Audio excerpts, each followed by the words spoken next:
From the Middle is proud to be a founding member of Odd Pods Media.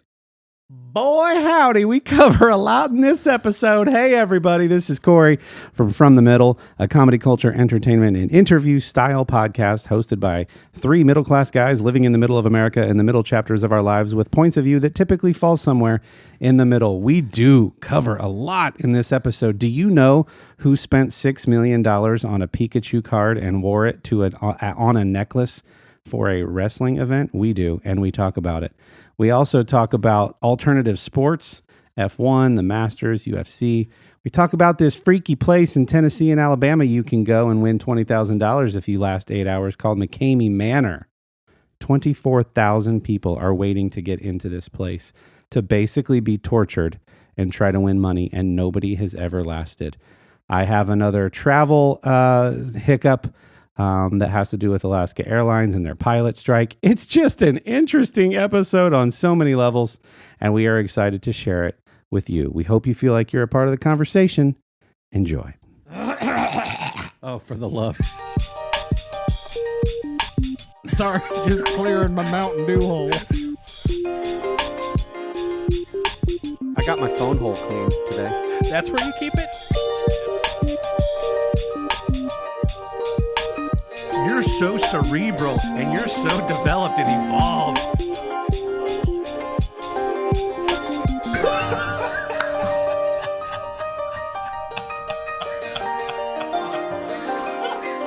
From the Middle after dark over here.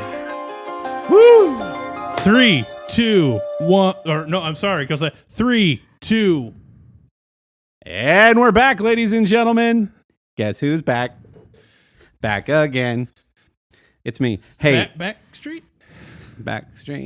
I just want to say I had so much fun, genuinely, listening to last week's episode. No. You all and James, you guys crushed that episode, and it was so fun to be a consumer who didn't have anything to do with the creation of the episode. I was in Seattle for work, walking to the Amazon offices with my headphones on, listening to you guys with a giant smile on my face. It was so fun. Well done. Great episode. Genuinely. I'm tearing up over here. Since it was so entertaining, did you go to our link tree and leave us a tip in our virtual tip jar? You can't do that, can you? You can. What? Tell us more. So did you do it? Did you leave us a tip? I didn't know you could do such a thing. I certainly would have dropped you a tip had I known I could do such a thing. Tell me more about how to do such a thing. You can. On all of our social media pages, we have a link tree account that takes you to a lot of the other places that you can enjoy us, at least the most popular ones. And if you scroll through the link tree, there's also a phone number in there if you ever want to text us or voicemail us. But if you scroll to the bottom on your way to subscribe to our YouTube channel, there's also a little tab called Tip Jar. And if you feel so inclined, 100% of the money goes to us. As we upgrade our podcast, it goes to upgrading the podcast. We don't use it for like candy or whatever, but well, maybe if we do a food segment, we might. Sure. But 100% of your tips, just because you feel so kind and generous, will go to us upgrading our podcast and trying to hopefully entertain you more. Mm-hmm.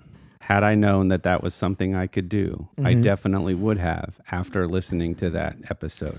Yep. Because we provide you this comedy gold for nothing. People. Yeah. We don't have paywalls. We don't have a Patreon. Our only merch is the sticker, which I think a lot of our loyal listeners have. And so this is just one way that somebody could compliment stickers, us. which we routinely have just given to people. Yeah. Well, yeah. I mean, there's been a few incidents, sure, yeah. So yeah, it's there among other places. Some of the most popular options for listening. The link tree also has like Apple Podcasts link, Spotify. If you want to check out the other shows on Odd Pods Media, there's a link to the Odd Pods Media website that features some of the other shows. It's got our YouTube channel, so you can go subscribe. So lots of cool stuff. That's cool. But you all did. It was really wonderful. I thoroughly enjoyed it. Great job, James. Thanks for stepping in. Yeah. It was all Jimmy. James he's a great guy. Great guy. Tell your friends. Mm-hmm. Anyway, so Corey, you were in Seattle. Well, but before that, I Before feel like that. you left us with a cliffhanger in that I did, episode didn't that I'm I? referencing. You said you had a really interesting perspective on daylight savings time, and I I, had know a- our listeners have been waiting with bated breath. I don't know necessarily said. I don't know that I said interesting. We could run back the tape. Let's not. The word I used, I think, was thoughtful. Okay. Because it's not a huge take on like whether we should or whether we shouldn't, but it is a little bit of an insight into how this thing happened, how we ended up with a quote unquote unanimous vote from the Senate, and it was kind of tricky how that happened. The old saying rings true: if it's too good to be true, it probably is. So, what there's in the Senate when they need to pass sort of large amounts of relatively menial things that nobody really cares about, they're just sort of formalities. They need to keep operating and keep running and so forth. Therefore, they need to like have these quote unquote votes on things, and so they have this unanimous consent kind of loophole that they routinely use for things like that, for procedural things like that. And essentially what happens is somebody proposes one of these things, puts their name to it, and like a memo goes out to all of the different senators about this thing. And then they show up for this unanimous consent thing. Not everybody, just this one guy. And they just sort of like pass the thing. As long as there's no dissenting opinion that shows up, it's considered to be a unanimous consent. And that's exactly what happened here. So what can happen in these instances? And it's, you could see that there's like a big giant, well, why don't they like try to sneak like heavy stuff through this way? And it's because there's sort of a gentleman and gentle ladies agreement that, look, we're not going to use this for like the hot topic issues. This is just going to be for the stupid fundamental stuff. And as long as nobody abuses this, then we can keep going about our days, and we don't have to be on the House floor 24/7. It ends up being more of a hassle for you if you try to be sneaky, because now we have to do our due diligence and look closely at all these things. Yeah, Exactly. So this gets so this daylight savings time thing gets put in there. Something that again isn't a huge deal, but big enough that it probably should. Like, there's a couple senators out there who have said, "Yeah, I probably would have voted against it," and and what happens is like staffers just get so many of these kinds of things all the time. They read through stuff, and it's their job to decide whether or not something is important enough to tell Senator Ted Cruz, right? And so, just nobody did. Nobody told the senators who would have cared. Their staffers ended up just like looking right over the thing. And that's how that made it through. So it's not as if the country came together in a moment and the Senate all had this warm and squishy moment of, we're all going to vote for this thing, we're going to band together. No, it snuck through, and it was kind of tricky. It's interesting that anyone would come out after how widely popular that was. It's interesting that anyone would be so thick as to come out afterwards and go, I actually would have voted against it. Yeah. Like, just let it slide once with your constituents. Almost everyone agreed on it. That's a fair point, because I was talking, all of this was brought to light to me by Charles Martindale, who has contributed to the podcast before. And so thanks, Charles. And he and I were kind of discussing this, and we said something very similar to that. Like, it seems like this fits into that sweet spot where there are some senators who probably did care, but they don't care enough to, after the fact, make a big deal out of it because they don't want to look like what you just said. Yeah. The couple of instances where a senator or two were asked point blank, would you have voted for this if given the chance? And they just kind of gave like a probably not kind of answer. Shrug emoji. Shrug emoji. But I want they one cite- of them to respond on record by just using the word shrug emoji.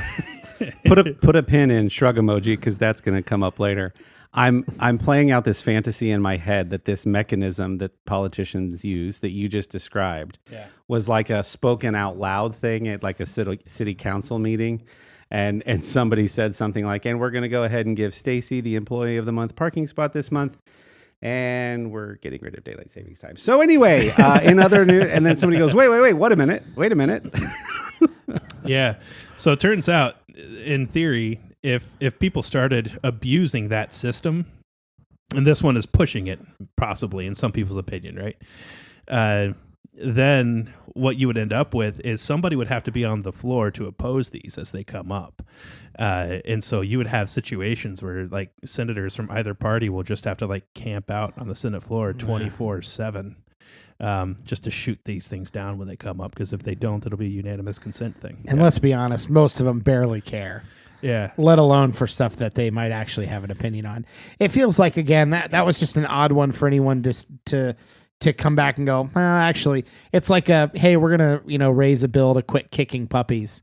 And then, everyone agrees. And then somebody comes out and goes, I might have been for kicking puppies, but I guess we'll never know now.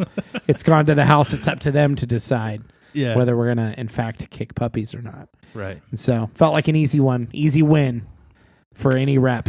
Speaking of city council meetings, I saw a YouTube clip that I didn't believe was a real thing. At first, I swore this was an SNL sketch. Parks and Rec or something. Parks and Rec. Stop what you're doing, or we'll post this on our social channels, specifically the YouTube channel.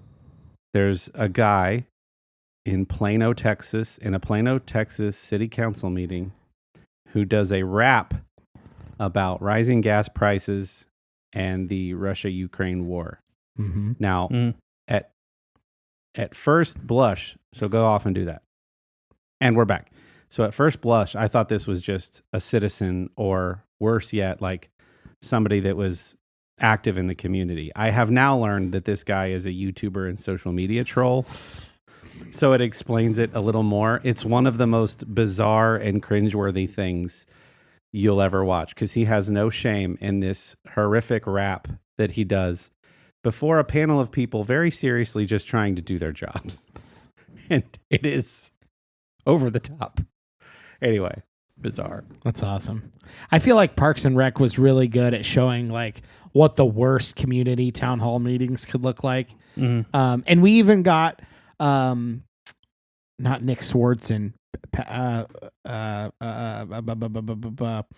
the one of the guys describing, he's a comedian, I can't believe I'm forgetting his name, what it would be like to bring Boba Fett back, which was almost verbatim what ended up happening in the book of Boba Fett. Mm-hmm. And this was a long time ago on Parks and Rec. What is his name? Patrick? His spouse passed away. He just got remarried. He was on King of Queens.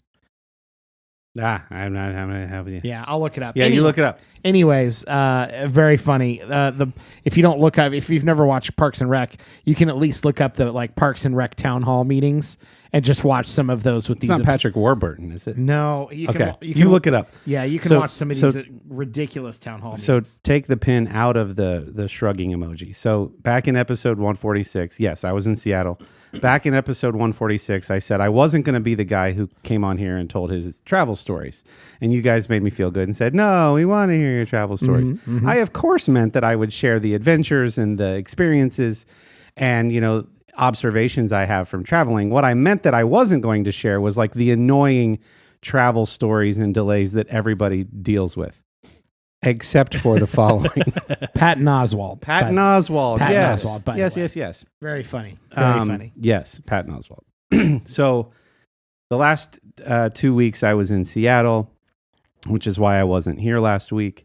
And I was scheduled to fly out on the Thursday and Friday of each week.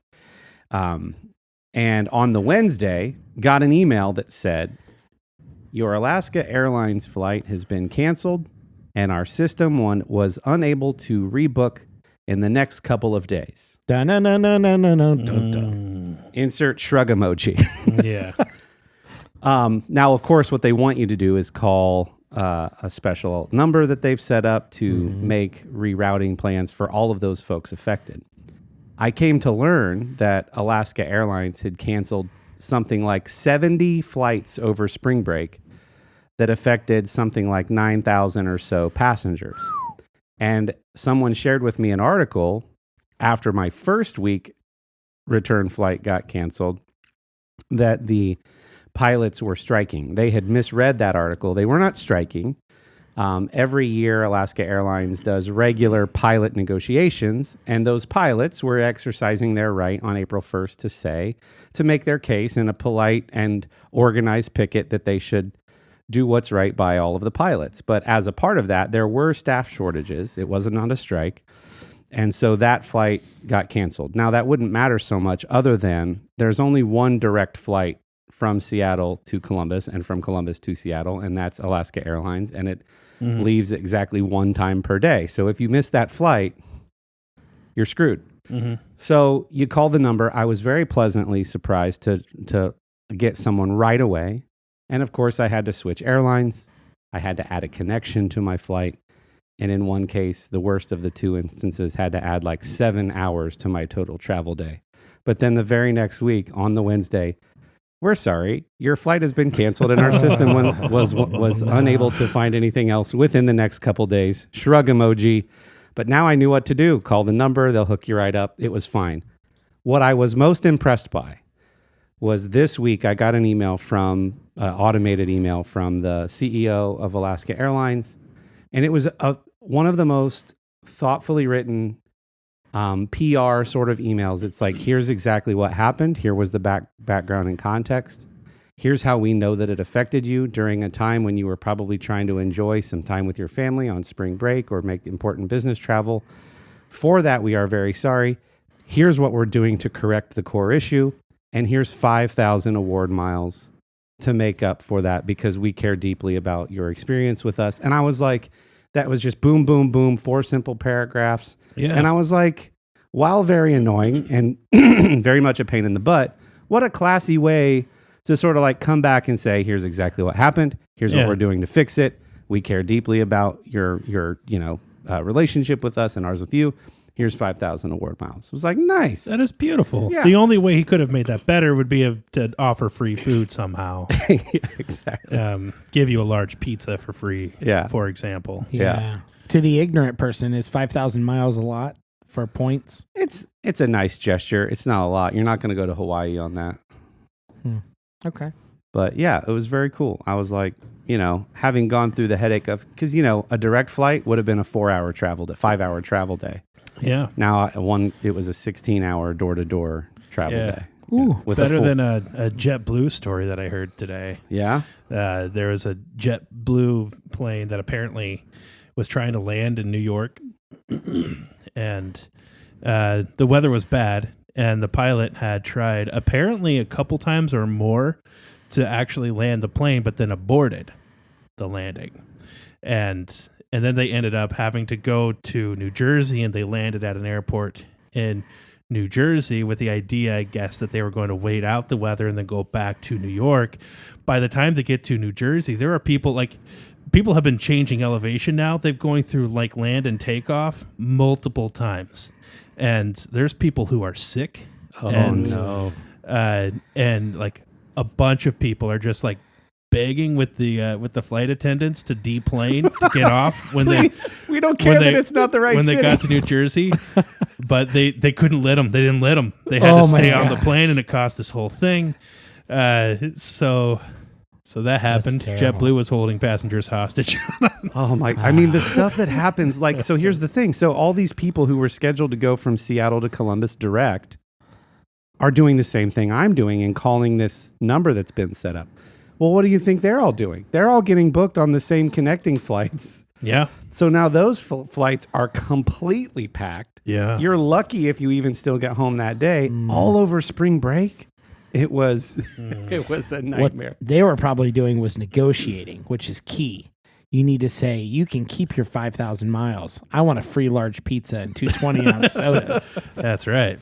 Diet whatever, please. Yeah. Speaking of planes, trains, and automobiles, so I had to go to the DMV today. Okay. And I am furious because I have One usually is on DMV day. I have no new material for the podcast from the DMV. They were courteous. What? They were efficient. What? I got in and out very quickly. I paid less than I thought I was going to pay for the thing that I had to pay. And now I have a license that's good for 8 years when I was expecting far less. I have no complaints whatsoever. Go Goodness. Johnstown. Did you show up with your little folder of documents like you did last time? Here's the thing. I was actually smart enough to call about a week ago. And I said, hey, whoever answered the phone, I have a question. I have the new... I said, I don't know what they're called, so I'm going to call it super license. Real ID. I said, I have the new super license. And she said what they're actually called. And I instantly forgot it. And I said, oh, okay. So I have the new super license. And I had to bring in a bunch of different paperwork. Can I just say, Dillon has one of my favorite wits in podcast. Oh, he's great, isn't he? He's very funny. So sharp. Yeah, I love that. Super so much. license. Super license. Immediately forgot what she called it and called it a super license again. Real ID. It's something else, though. She said a different thing. She didn't say the words real ID. Okay. But it was something that sounded ID. more actual and real than super license. More real than real ID? More real than real ID. Now you're just being a jerk. even more real. You wouldn't believe how more real it sounded than real ID. More real is starting to sound like its own word now. More real. More real. More real. More real. So I said the last time I came in, I had to bring in like 15 different pieces of paperwork. And so did my wife to like get our super license. What do I do if I just need to renew it? And then she said the name again, because I'm sure she's trying to make it stick in my head, but it totally flew over my head again. And she said, all you need is your ID and your form of payment now that you have your license. And so I said, great. And you guys take like debit card, credit card, cash check, any of those. So just that and my ID, right? She said, yep, that's all you need. And so I happen to know that the DMV where I went in Johnstown is usually pretty slow. Don't everyone pile in there now because it was such a good experience. Mhm. And that was it. And I went in again, efficient, courteous, pleasant, well organized. No new material. That was No. it. I got nothing. You deliver no material really well. That was funny. And I have a new license for 8 years now, a new super license. and I'm good. I'm good for a while without more paperwork. They did say that I think those are supposed to last like something like 12 or 16 years before you have to bring the paperwork back again. Okay. So it's like a long time. So I'm good till 2030 at least. And then I'm going to call in again and call it a super license again in 2030. All right. But they'll probably know what I'm talking about. We'll be around to hear it. Cool. We'll be around to hear it. And I feel like so much of that story is that it was a great experience because Dillon made it a great experience. Yep. Right? He put the effort in ahead of time. Yeah. And called and yeah. Well, I remember, and I think we even talked about it on the show. When we went to get our super license the first time, we asked her with the folder of paperwork. It's still funny that I'm still calling it that. I'm sure it's got another name that just will not land in my head. We asked her what percentage of people actually bring in all the right paperwork at the first time. And really all I'm asking is how many people read the letter The instructions. that you send and just check the box beside each thing you need to take. And she said, less than 1%. Oh, that can't be true. I kid you not. That was the answer that she gave me. I know. Less than 1%. That means that many people show up, have to leave, go back. And the DMV near us is way busier than the one that I went to today. Like I targeted getting there around 4:15 to 4:30. They close at 5. There was one person waiting in there. One. It was beautiful. That's it. That's my only update. That was a good non-story. Do you know where you can go for a really bad experience? Have you guys ever heard of a thing in Tennessee and Alabama called McKamey Manor? No. Yes. I am so excited to talk to you about this. Are you going? Nope. Oh. I got to give some background and context Of course first. So my oldest child is 15. And she is at the point where the world is starting to open up for her. She's learning new things. She's a freshman in high school. She's getting friends. She's got a phone. We monitor how she uses the internet, but she uses the internet responsibly, and she's just learning new things, and she's becoming interested in new things. And she came to me the other day and said, "Dad, have you heard about this McKamey Manor place? Some kids were talking about it at school today." And I said, "No, what the heck are you talking about?" Oh boy. Oh my gosh. Yeah. So correct me or add to or build, whatever. This is something that started in San Diego by a guy named Russ McKamey. The San Diego one is now closed, but he's got a house in Tennessee and one in Alabama, Birmingham, Alabama. The one in Tennessee is in the middle of nowhere. And this is a place where you can go. It's technically a haunted house, but it's not Halloween themed. It's open year round, 24/7. There's a waiting list of 24,000 people to go to this place.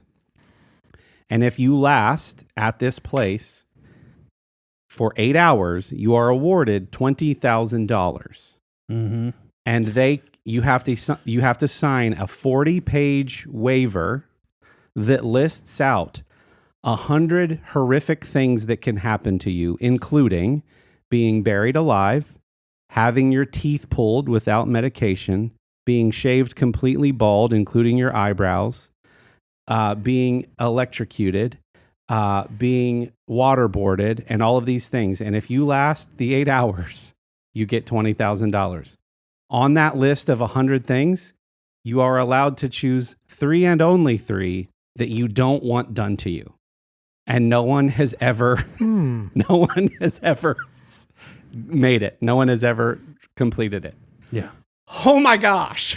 Yeah. I wouldn't feel comfortable picking 3 that I would be okay having happen to me. It's insane. It's incredible. Like there's all kinds of organizations trying to shut this place down because we all have that comfort when we go into a haunted house or we do anything. We go to a theme park and we just trust that there's outfits and organizations that are keeping us safe. Right. I'm not going to leave this experience injured in any way. This is a place that is telling you, no, we're going to injure you. And as in, we might even pull out teeth on purpose. We're going to bring you to things that look like near-death experiences, and if they go wrong, they are probably near-death experiences. You're going to get traumatized. And now, the way that the proprietor, this Russ guy, is getting around a lot of this stuff is he's saying you're in no actual danger. This is a show. It is smoke and mirrors. We are leading you to believe and feel like you're in certain danger, but you're not. You're still being injured. But you're not in actual danger. You're in the hands of professionals. They can slap you. They can hit you. You're going to get rope burns. It's going to feel way worse than it is, but don't worry. It's all safe. And oh, by the way, you signed off that all of these things would be allowed to happen to you. And so that's sort of how he's getting around it. There is a series on Netflix, if you're interested in learning more for whatever reason, called, hold on. Caller. Dark Tourist is the name of the Netflix series, and it covers different countries where they have experiences like this. The 8th episode of that series covers this place, McKamey Manor. And Lily was talking to me about it, and I was terrified just listening to it. So out of sheer morbid curiosity, I download the 40-page waiver PDF document from their website and start reading through the things that you're saying you are allowing to happen to you. And I got scared just reading about it. Yeah, I feel like you only said 6 or 7 things that I wouldn't want to happen. Filled up my 3 right away. Pulling teeth, buried alive, absolutely top of the list. So the last thing is he deducts $500 from your total prize for every failed challenge, or if you use profanity. Because that's the one thing they're not okay with. No cussing while you're getting tortured, please. I'm just out of sheer, you guys don't know all the things that happen. But I'm telling you right now, I wouldn't even make it past handing them the signed thing and the initial sit down, okay, here's what's going. I'd be like, I'm so out. Yeah. I don't even want to pretend Like, this isn't like, how long would you last on a loan? Oh, I don't know, maybe a week and a half, depends on if I catch enough fish. I'm like, I am so out. It's not even funny. Mm-hmm. Yeah, I mean, I've seen some of the videos on this place, and it's legitimate, like crazy. Oh man, I feel like there's a lot of competition in this kind of situation to like do what you said, which is like brag about how well you could do. And like just you describing it, like my instant reaction is like, I am not a grown man. Like I am out. I wouldn't do it. I wouldn't think about it. I wouldn't even pretend to be like I would be good at it. Just not even remotely my speed. Mm-hmm. They've had Navy SEALs. They've had law enforcement. They've had all different types of people that have tried this. I think the longest somebody has lasted is 6 hours out of the 8 that they say that it takes. Mm-hmm. But oh my God. I'm also guessing you're not really aware of how long it is. And that probably messes with you just as much. Yeah. Because 6 hours could feel like 30 minutes. And you're like, this is going to go on forever. Well, there's no way. And if I remember correctly, like if you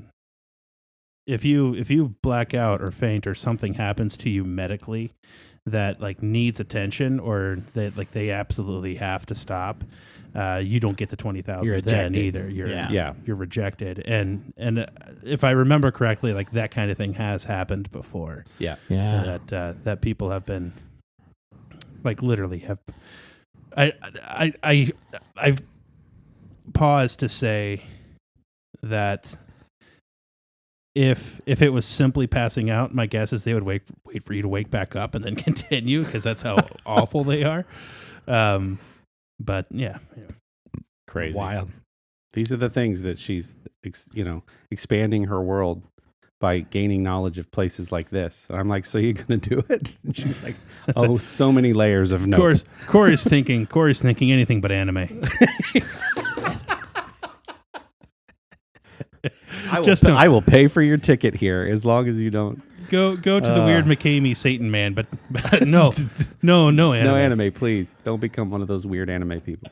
That feels like a great spot to take a quick break and hear from some of our friends in the Odd Pods Media Network.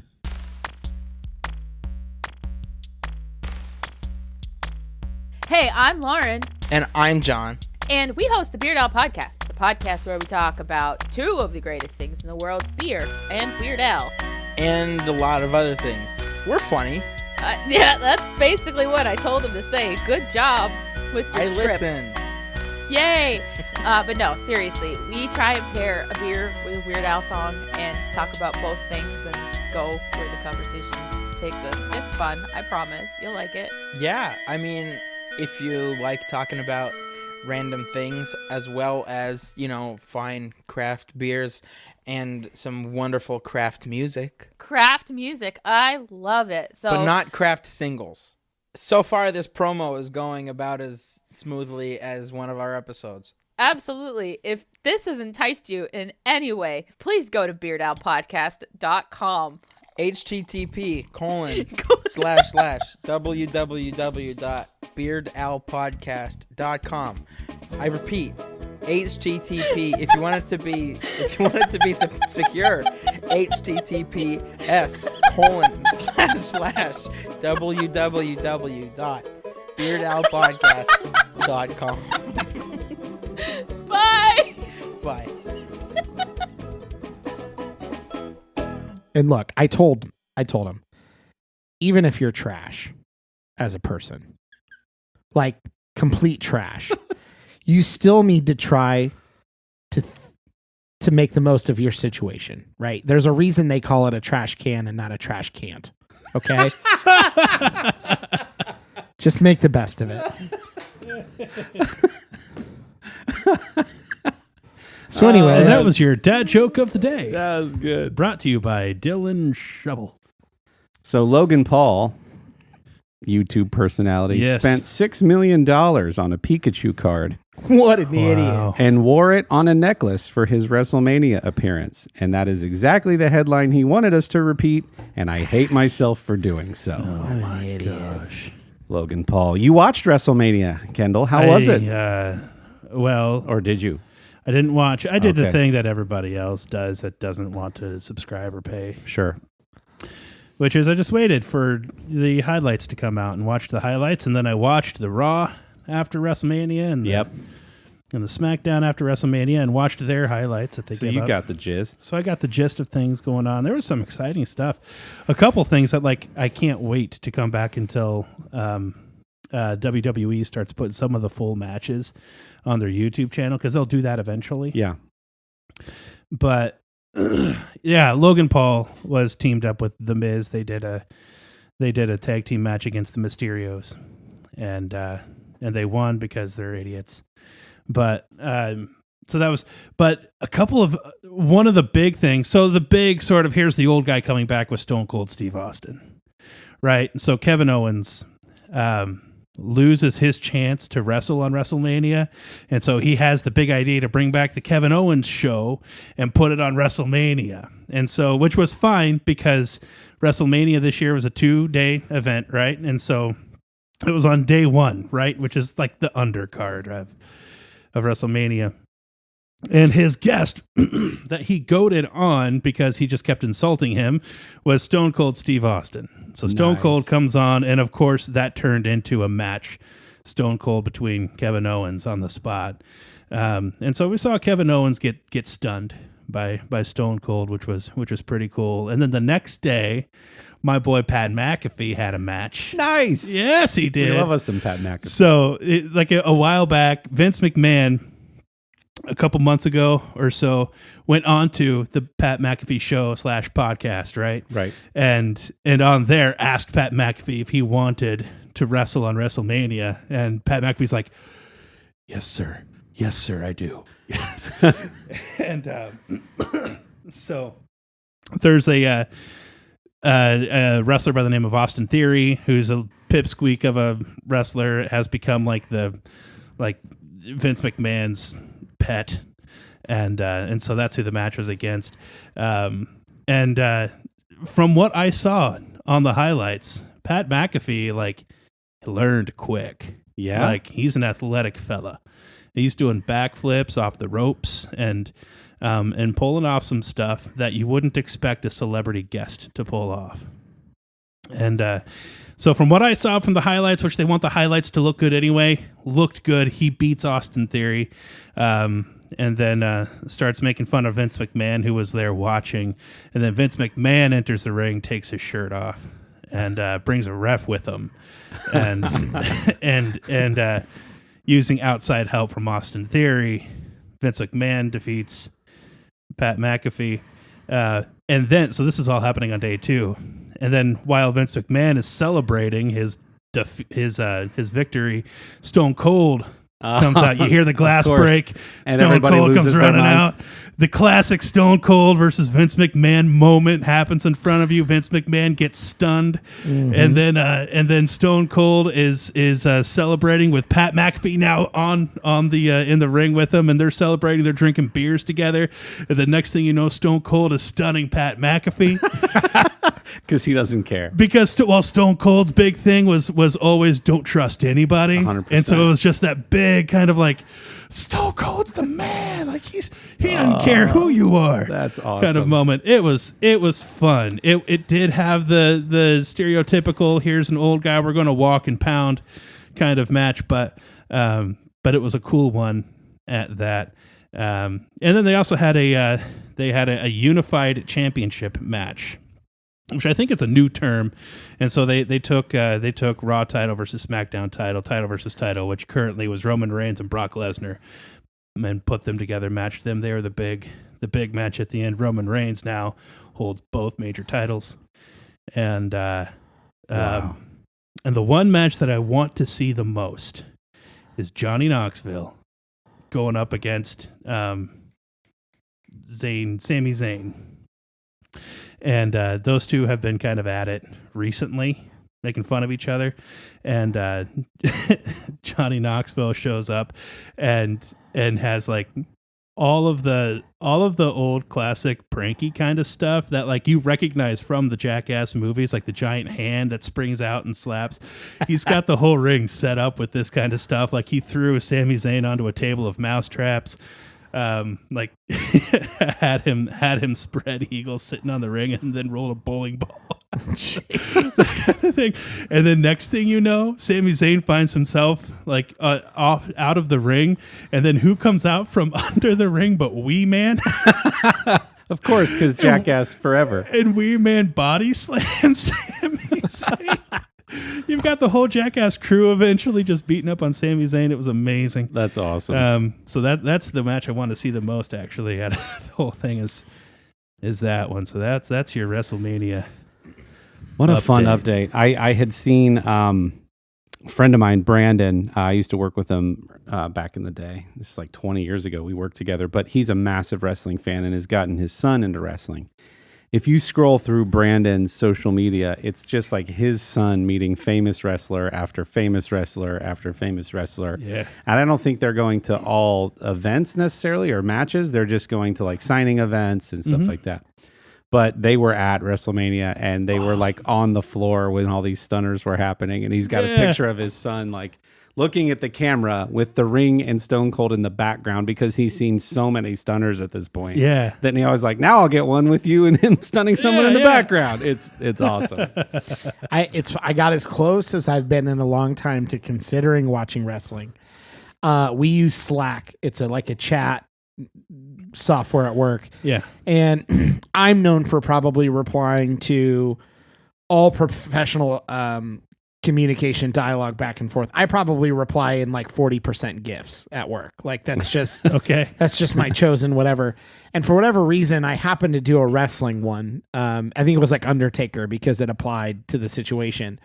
And my colleague that I was chatting with in a direct Slack, immediately she started hard pitching me on why I should watch WrestleMania and some of the stuff that had just happened. To oh my gosh, the Undertaker there, and I don't even know who was in it. So maybe she didn't say Undertaker. Well, no, that was I skipped over a statue. big thing that happened. Yeah. Is Oh yeah, with yeah. So Undertaker. it's like she's like, oh my gosh, do you watch wrestling? Because this just happened in WrestleMania, and this just happened. Like hard pitch, like 10 things in a row that had been going on, and I was barely following. And I'm like, I feel like I need to start watching now. You do. I said it's been. I said junior. I had to reply like it's been like since junior high, probably since so we're talking 2001, probably since I've watched any wrestling somewhere in there. It's been a long time. If I imagine you on your couch and it's the first time that you've decided to watch since then, the smirk would come across your face so much faster than you think it would because of how much you were legitimately enjoying how it just all feels the same. Yeah. And all the nostalgia comes back just in new uniforms and new. Yeah. Yeah. There was a comeback moment for somebody who I was unfamiliar with, Cody Rhodes. Are you guys familiar with Cody Rhodes? I see people share memes. Another podcast in the Odd Pods Network, Super Media Bros. They do a lot of wrestling stuff. So they reference things and I see memes and photos and whatever. So I can like picture them, but I don't have a good point So apparently that was a big otherwise. deal that he came back, but I didn't know who he was. Yeah. I'm looking at pictures. But no, so also on day one, they was Undertaker's big day. Yeah. Inducted into the Hall of Fame. And it was a okay. big deal. They unveiled a statue of him. Yeah. Yeah. In one of his original costumes, like the old true Undertaker look. with Yeah. the- Nice. yeah. Where was it at again? What town was it in? Dallas. Dallas, yeah. Well, and he lives in Texas, so Mhm. that makes sense. If I started watching, it'd be like, where's Richard Smiley? When's he going to come out? You know, there'd be all the references would be way off for a while. Oh, that's right. Because when I said Brad, who's been on the show, was in Dallas, they were cutting a promo for WrestleMania, and they were putting in the ring when he was there. We talked about that on the cast before. That's fun. So I had an alternative sports weekend. So I watched 3 different things this past weekend. F1, the 3rd race of the season in Australia. It's the first time they've been back to Australia in, I forget what they said, how many years. But it attracted over 400,000 fans, making it the greatest single sporting attendance in Australian history. Wow. This race in Australia. Daniel Ricciardo, who's one of the drivers for McLaren, is from Australia. So it's his, quote, home race. Then I was watching clips of the Masters. It was Tiger Woods' first time back since his car accident and his leg injury. And then there was UFC on as well. So I was just watching all these like alt sports, feeling very, I don't know what. I was like, I for once was hogging the living room TV, taking it from Sherry, who's been watching March Madness. To watch sports that she doesn't know anything about. To watch sports that she doesn't know anything about. I was going to say, did you give her all the updates so she can discuss them at work? No, you know what? That's a great point. Maybe that's why I'm gravitating to these sports, because if I watch football or basketball with her, she'll know so much more than me, and I just feel emasculated. So I'm like, I'm going to watch cricket. That totally makes sense. It tracks. You might want to run that by Patrick Metal and see. Yeah, I actually meet with him next week. I'll run that by him. You might have just unlocked a whole big part of your personality, actually. We were looking into your childhood. But and then, because I've been on freaking planes so much, I've gotten caught up on a lot of streaming platforms. It's such a handy feature to just download an entire season of a show to your iPad and just watch all of it on a plane. So I watched all of season 2 of Cobra Kai. So I'm now on season 3, which parlays into for family night last night. We were scrolling through and what did we Google? Something like best family movies of all time or something like that. Mm-hmm. And one of the ones that everybody agreed on was The Karate Kid, 1984. And I was like, that's perfect, because the love interest of Johnny's about to come back in season 3.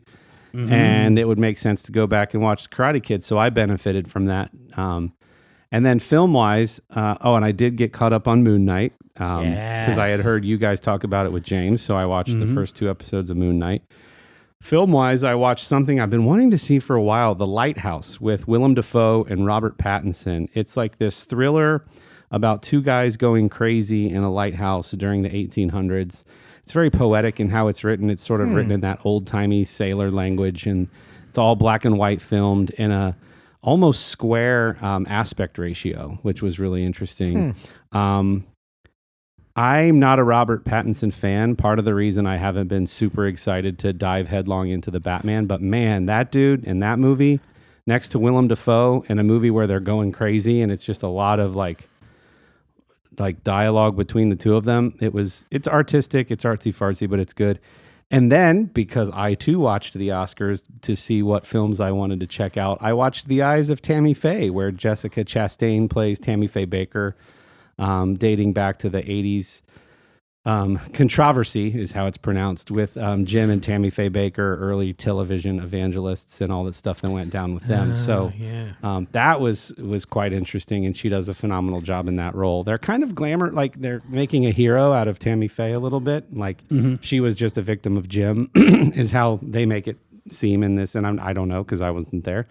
But if that bothers you, then maybe don't watch it, because they make it like she loved people and she was always positive, and he was the crazy, maniacal, manipulative, gaslighting one, and she was just this sweet person who just loved people and wanted what was best for everyone. So that's kind of the way the film is done. But great biopic if you're into that sort of thing. And that was something that I always heard as somebody who grew up in the church. That's something that we always kind of like heard about, and like she was the butt of many SNL sketch, type of humor and things like that. But I didn't really know what actually happened. And so not saying that this is 100% accurate, it was certainly an interesting deep dive into their lives and what was going on with the evangelical movement at the time. And it was pretty interesting. So, yeah, kind of different, off the beaten path stuff. We always talk about like the mainstream things that everybody's watching. And Moon Knight is certainly a part of that, and Cobra Kai. But it was fun with the sports and the movies and stuff I've been watching on planes to kind of watch some of the stuff on the peripheral. Well, you say that, and what I'm watching right now is not new to our discussion on From the Mid-Pod, but it's certainly not mainstream. We currently have access to Apple TV Plus, and I'm rewatching for the umpteenth time the docuseries with Ewan McGregor and Charlie Borman. We watched Long Way Around first, and now we're watching Long Way Down, and we're going to watch Long Way Up. There's 3 series, all on Apple TV Plus. I've mentioned that on the podcast at least 3 or 4 times. Incredibly good series. But I would say that's pretty far off mainstream. Yes, Moon Knight, very excited to keep watching that. Spider-Man No Way Home. The 4K Blu-ray digital copy is sitting on my front porch as we speak. My wife has not seen it yet, so I'm very excited to watch it again. And The Batman is coming to HBO, I think, before we record the next episode of our podcast. Oh, right. So there certainly will be some mainstream things that I'm watching between Moon Knight, Spider-Man, and The Batman. But I'm loving watching back through Long Way Round, Down and Up. So, and my wife is way more into it this time, so she's laughing along a lot more through kind of the series and appreciating it more, which is fun. Yeah. Now, I don't want to be the fly in the ointment here. I know you guys really like Moon Knight, and I was entertained, but I will say it hasn't like really pulled me in yet. Mm-hmm. I appreciate your correlation to the Mummy. I think somebody said a little National Treasure-esque, a little Mummy-esque, sort of has those vibes. Oscar Isaac, is it Isaac or Isaacs? Let's just settle that once and for all. Oscar I Isaac? think it's Oscar Isaac, but I'll look. He's great, but like I'm not pulled in yet, and it's only been 2 episodes, so I'm hanging in there. I appreciate that it's something different. I like that this is a guy who's battling with mental health and multiple personality disorder and interesting things. But yeah, it's not. I'm not quite with it yet. As much as excited as you are, and it is Isaac. Oscar Isaac was born Oscar Isaac Hernandez Estrada. Why do we keep adding S to things? I don't know. I don't know. You're the first person I've heard that. It's said Oscar Meyer, Isaacs. it's Kroger, and it's Oscar Isaac, and it's Ozark. Okay. So Are there people it's a out there you- saying Oscar Isaacs? it's a you I problem? think so. You think so? And there's definitely people saying, "I'm watching Ozarks." Are you watching Ozarks? Yeah. So I'll hang. The But Myers yeah, and Kroger's people, they get to me. While Charles and I were texting back and forth, he made it a point to, in all caps, qualify the word unique for me. So that was interesting when he did that. So off the beaten path media. Does anybody care about books? yeah.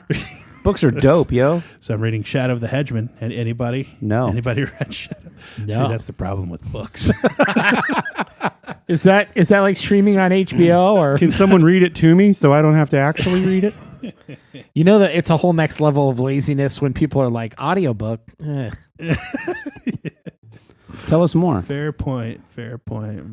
I read stuff. Give Well, us the just get TV into guide it. version. The TV guide version is there's a whole big long backstory that is the Ender universe that you have to know, and so I've been trying desperately to get somebody to start reading these books. My daughter will. And will she? Yeah. Is it appropriate for 15-year-olds? They're yes. Yeah. She loves young adult fantasy. She'll be down. Big universe. Yeah. Big universe stuff. Yeah. Cool. Yeah. Get her into I'll it. get her on it. And then And maybe just- Lily can write up some Go on. questions. So what I've been doing is I've been following the publication order, which can be found on Wikipedia. Okay. The Ender universe. Ender universe. Cool. But That's this. So this book is a part of that. this book is part of that. Yeah. Okay. So if she starts now, she's like 5 books behind me. Okay. So depending on how avid of a reader she is, it wouldn't take her too long to catch up. These girls, both my girls, fly through these. There you go. She'll pass me eventually. I mean, Chloe, the middle, got into all of the old. Oh my gosh, I'm blanking on her name. Like started in the '60s, teen detective girl. Nancy Drew. Nancy Drew. Yeah. She like flying through them. Like, I think Nancy Drew. I like don't know. 3. Yeah, that's it. Flying through them like 3 in a day. And then they get these young adult fantasy series, like Neil Patrick Harris started one, and like that's the cool thing to do after, J.K. Rowling's tore it up. People were like, or is it Rowling? It's Rowling. That was the celebrity thing to do, is to like write your own young adult fantasy series, and cash. They're like, oh, this will be a cash cow, right? Because Yeah. I'm a celebrity and I can create interesting characters, and it'll deal with teen angst, and everybody will love it. Right. And identity and all those things, and it works. It's this formula that works, and my daughters just eat that stuff up. And these things are like 3 inches thick, and they're like, yeah, I need the next one. And you're like, I just bought you the 5-pack. It's awesome. I love Yeah. it. Well, there you go. They get lost in those worlds. Speaking of young adult series and sort of fresh takes on that.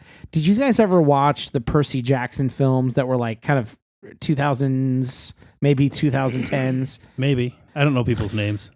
It's okay. So this is like apparently a really popular book series. Never read it, but a lot of people watched the couple movies that came out, Percy Jackson and the Lightning Thief and Percy Jackson and the something. And we're like, yeah, it was okay. Didn't do the book justice. But Disney Plus is making new movies or a series based on Percy Jackson, based on the books, and just recast the main person. That's why it's in the news. I had seen the previous two films and thought they were fine. It's literally a kid who has like modern day powers of like Greek gods. And then there's those kind of people live or like exist in the world. Like almost like mutants would exist in the X-Men universe, you know, amidst all the humans. And so he's like he's introduced to all these other people that have powers and are the kids of Greek gods. Apparently, these books are so popular. All I'm seeing with this new casting news is like, this series could be incredible. The books are incredible. I know nothing about it. I didn't know if you guys had watched the movies, ever looked into the books. But if anybody knows anything about that or has any strong feelings on the Percy Jackson books or films, I'm going to watch it. I mean, I thought the other two movies were okay. Like they'd be worth watching a new series or something. So if you guys haven't heard of it, that's fine. If any listeners know about it. Oh, I've definitely heard about it. By all means. I think I was working at Blockbuster when these movies were coming out. Yeah, they were fine. I thought, I mean, some cool special effects because they've got powers and whatever. And I'm sure the story would be better if it's more based on the books, which seems to be what everyone says. But anyways, that'll be like a keep an eye on Disney Plus for when that comes out. That might be fun for that like age group. But it is very much that same formula. It is like teenager with powers and fantasy theme. Yep. So I will say this for anybody who wants to get into these Enderverse books, that Ender's Game is a book that like tons of people have read and are familiar with Ender's Game. A lot of people read it in high school because it was assigned to them to do so.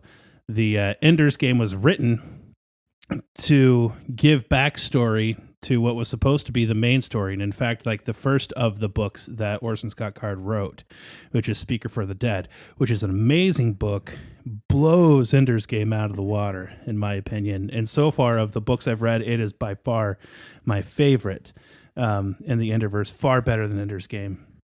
The one that I just got done reading, which is Ender's Shadow, is definitely my second favorite book of the whole series. So there's places to go. If you've read Ender's Game, and a lot of people have, the story continues from there. Yeah. And it gets so much cooler. Okay. But you're saying publication order is the way to go. That's what I'm doing. Okay. Well, I will thread this needle. So much of what we're consuming as a society started with a book or a graphic novel or a comic. That's why there's like best adaptation of a screenplay or a film to a screenplay at the Oscars. Speaking of the Oscars, and you guys didn't cover this with James, something Dillon has been asking for years didn't officially happen in the form of its own award, but there was a whole like fan favorite category section of the Oscars. Finally. And I feel like that's what the Oscars should be. And it's what they should be. And then a bad movie won. And Spider-Man No Way Home didn't win. But it was all the superhero movies in a montage of fan favorites. And I thought that you would love that. I'm going to have to go back and watch the montage. Again, the slappening like canceled out all the other news that you could have heard about the Oscars. I also don't see what the big deal is about making that award that gets announced from stage. And if they don't want to invite a bunch of the actors, just invite the head of the studio that made it. Like let Kevin Feige or whoever, Bob Iger from Disney, just walk up and grab it and say thanks and leave. Yeah. Like I don't understand. Just make it people will feel better if it's a real award. It's not there for us. It's there so that they can fart in jars and spread them and sniff them. Circle fart smelling. Yep. I did appreciate, because as a fan of animation, some of the animators who won the award said, can we just stop calling it animation and just call it film? And I was like, that's pretty cool. That, you know, of course they're making a case for their art form, but like, why do we view it as a lower form of expression just because the characters. Some of these stop motion films that are coming out, a documentary was done in stop motion format, and it's like heartstring tugging, beautiful storytelling. It just happens to be not live action. I would counter that a little bit in that Beauty and the Beast was up for Best Picture at the end. So like it's happened where if they legitimately feel like an animated film is the best picture, by all means put it in that category. But I think it also creates an opportunity for people who wouldn't normally win an award because it is still a category of something. Like it's not fair to say, well, a documentary is still kind of the length of a movie, so just put it up for Best Picture. Like, well, it's a category, it's a style. Creating a live action film is different than creating an animated film. It requires different artists. You don't need wardrobe, a traditional wardrobe department. You might have a wardrobe department who's consulting on how to animate and draw a wardrobe, but they're not creating costumes. And imagine like Weta workshops in Lord of the Rings. Like that's an entirely different skill set, making swords and orc armor and makeup and all that, than consulting on an animated film about the look and feel of a wardrobe. So I think it's fine. But if there's an animated film that's legitimately Best Picture worthy, then just let it be in that category too. Sure. Maybe that's it. Maybe they need to start considering. Maybe that's the point. Is that they don't feel like they're being considered often enough. Yeah. I mean, and Beauty and the Beast, sure was, but I mean, I feel like Soul. Did Soul do anything? I don't know.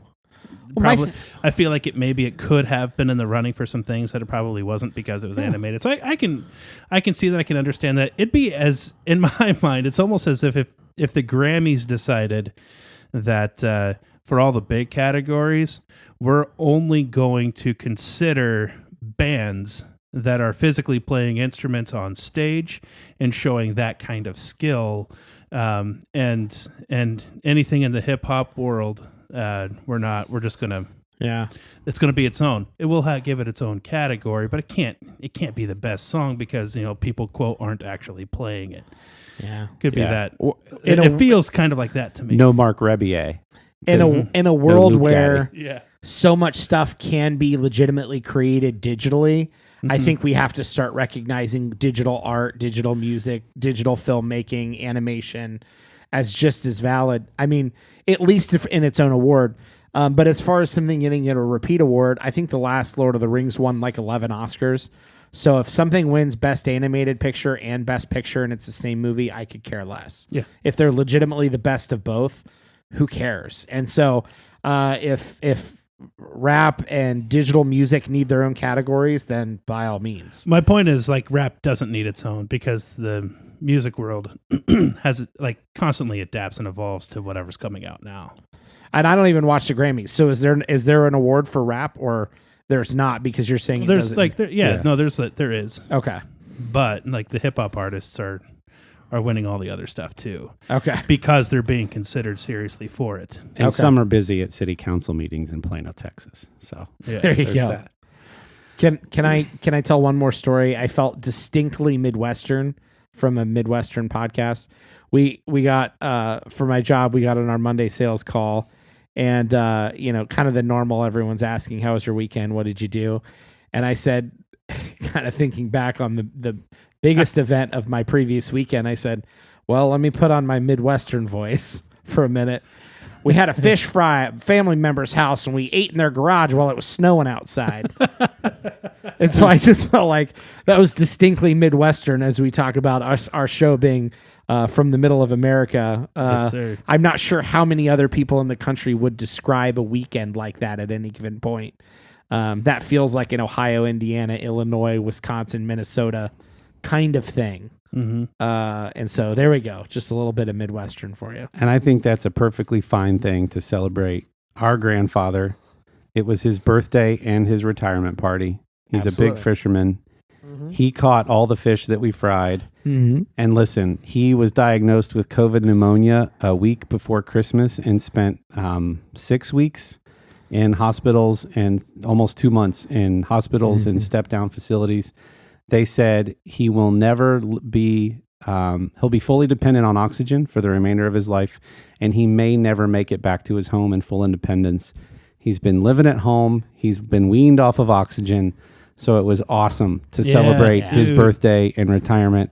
He has served the community that we come from, Ada, Ohio, with chiropractic medicine for 60 years and has healed and helped so many people. Was also the mayor. Was the mayor for a time. And so superintendent on the school board. So that's the party Dillon's talking about. And Yeah, it was just wonderful to celebrate him. And I'm so glad that he is back and recovered and going to be out there fishing. So he's earned his retirement.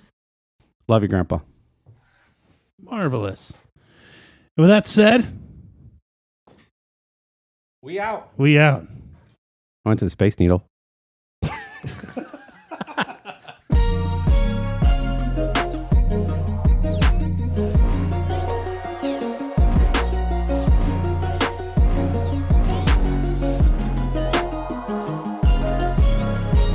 Hey there, Theodosia. What's it like? Not it. Okay. Here comes the sun. Theodosia.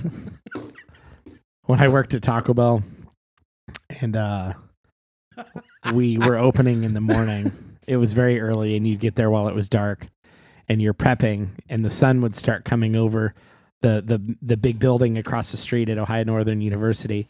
That song played on the Muzak system every morning. And every morning we would change the lyrics as we sang along to "Here Comes the Sun, Little Bitches." Every morning.